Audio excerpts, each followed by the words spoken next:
Hi, friends. I'm retired pastor, teacher, theologian Papa Dale. Today's Bible lesson is Jesus Lived Evidence. So, I've been serving Christ and studying the Bible for over 50 years.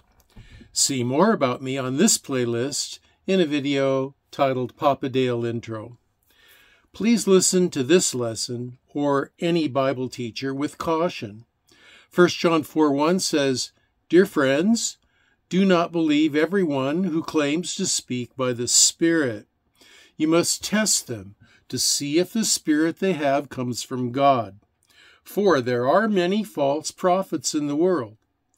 False teachers are rising up in these end times. They cherry-pick verses and take them out of context to support their favorite but false doctrines. So be cautious. Every teacher will sound believable, but they must be consistent and congruent with the teaching of the entire Bible. It's got to integrate completely well without being like a jigsaw puzzle trying to pound a piece in. It's got to integrate smoothly with the entirety of the Bible, or the teaching is false. So let's look at this. Jesus lived evidence, the historical and biblical evidence for the idea that Jesus was a real person. Now, there are two questions at work here. Was Jesus of Nazareth a real person, number one? And number two, do you believe what the ancient documents say that he says about himself? That is, he is the creator become human. An affirmative answer to the first question is purely historical. It mitigates towards an affirmative answer to the second question, which is spiritual. Now, regarding the first question, I agree with the thousands of atheist scholars of history, people like Bart Ehrman, who assert that Jesus of Nazareth was an historical human being born in Judea about 4 BC and was widely reported to have performed miracles, including raising himself from the dead. According to Dr. Ehrman and thousands of other history scholars, there is historical, undeniable evidence of that. Now, Dr. Ehrman and his group are atheists, and so they don't believe in the divinity of Jesus, but they believe that he was a true, real, historical figure. Now, I agree with the thousands, again, of Christian but agnostic scholars. What I mean to say is they are Christian agnostic. Let me be clear about this. They're not Christians, but they're agnostics, and they're scholars of history. Now, this group is possibly headed by Pinchas Lapid. He's certainly one of the more well-known among this group, and he asserts that Jesus of Nazareth was an historical human being born in Judea about 4 BC and actually performed miracles, including raising himself from the dead, reportedly.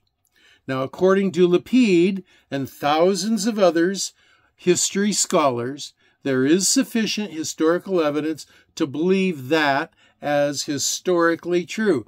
Now, Pinchas Lapid was a Jew. And I think that he was a secular Jew. If he did believe in God, it would have been the Jewish God, and he would not have believed in the divinity of Jesus Christ. But he says that historically, as a historian, the life of Jesus Christ is absolutely undeniable. I agree with the thousands of scholars of history, like Gary Habermas, who not only believe that Jesus of Nazareth was an historical human being born in Judea about 4 BC, but also who claimed to be the metaphysical, transcendent creator revealed in the Hebrew Torah, predicted by the Hebrew prophets to enter human history, to be the solution for the problem of sin, the separation between God and humanity, and who, in the process of validating that claim, performed many miracles, thousands of miracles, including predicting his own death, burial, and resurrection from the dead, and then he accomplished it. Now, according to Dr. Ehrman, Dr. Lapid, and Dr. Habermas, and thousands of other history scholars, there is overwhelming historical evidence sufficient to believe that it is historically true. Now, skeptics will point the finger at me and says, well, you got to prove it. Well, I haven't personally done the in-depth research that they have. And so I can claim nothing on my own authority. But I believe that Drs. Ehrman, Lapid, and Habermas, and the thousands of others who are at work every day in this field, a field which, if they were shown to be proven liars, would ruin their career, I believe that these people are telling the truth about what they believe. And these people, according to Drs. Ehrman, Lapid, and Habermas, and thousands of other history scholars, there is overwhelming historical evidence sufficient to believe that it is historically true Jesus of Nazareth lived. Now, the evidence they have demonstrated leads me to agree with these Bible history scholars. So let's look at the second question. The second question can be understood as follows. Man can't find the truth without help. His heart will continually deceive him. So the question is, was Jesus Christ a divine person? Rather, was he the divine person, the divine creator of all the physical world? And the answer to that question cannot be understood with the purely natural mind. There's a disconnect between the human mind and the mind of God. The Bible talks about it. We're going to share the scripture in just a minute. There's a disconnect. It's like you got a satellite dish on the roof of your house, but it's really, really dirty, or part of it is broken, and you can only receive a little bit of the signal. And that's the way it is with the natural human mind trying to understand the supernatural world. Man can't find the truth without help. Scripture says his heart will continually deceive him. God says, the heart, quote, the heart is deceitful above all things, desperately wicked. Who can know it? Jeremiah 17:9. Scripture says, but the natural man receives not the things of the Spirit of God. His satellite dish isn't working. For they are foolishness unto him. Neither can he know them, because they are only spiritually discerned. You can't receive any of this information from the metaphysical world unless the satellite dish is working right.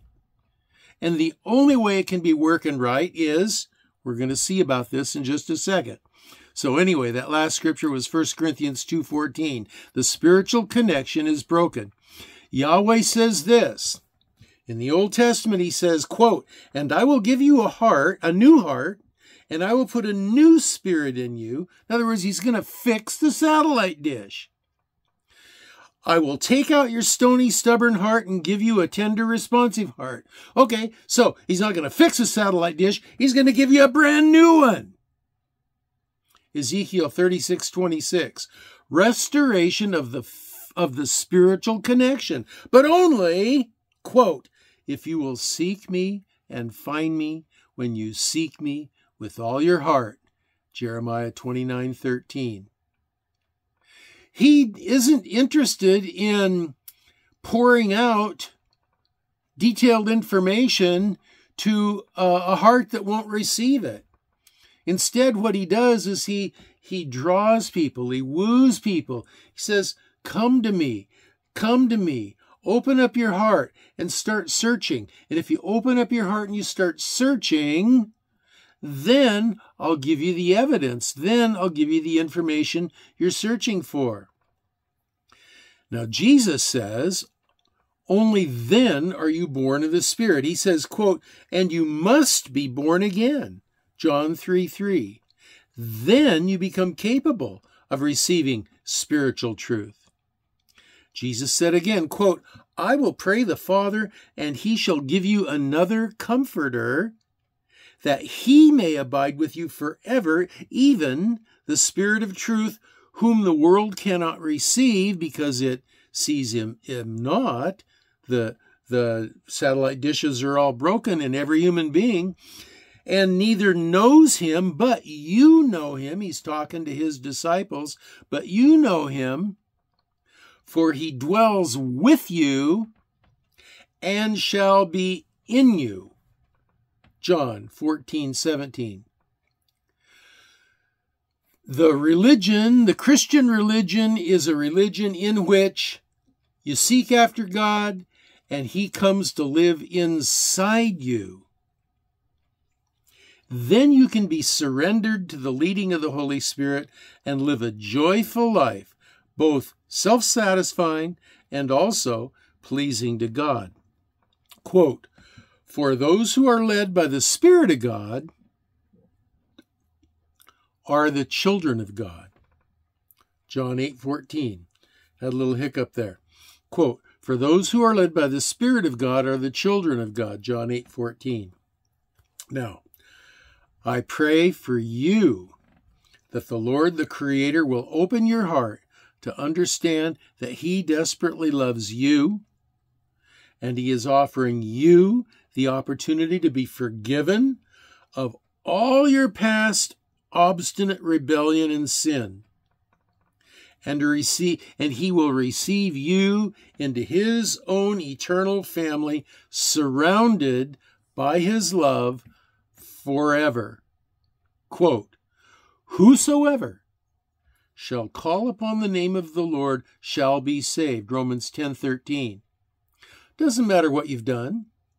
Peter denied Christ 3 times at his trial, just before he was crucified. In fact, Peter tried to talk Christ out of going to Jerusalem, and Jesus said to Peter, get thee behind me, Satan. At that point in time, apparently, Peter was repeating the whisperings of Satan.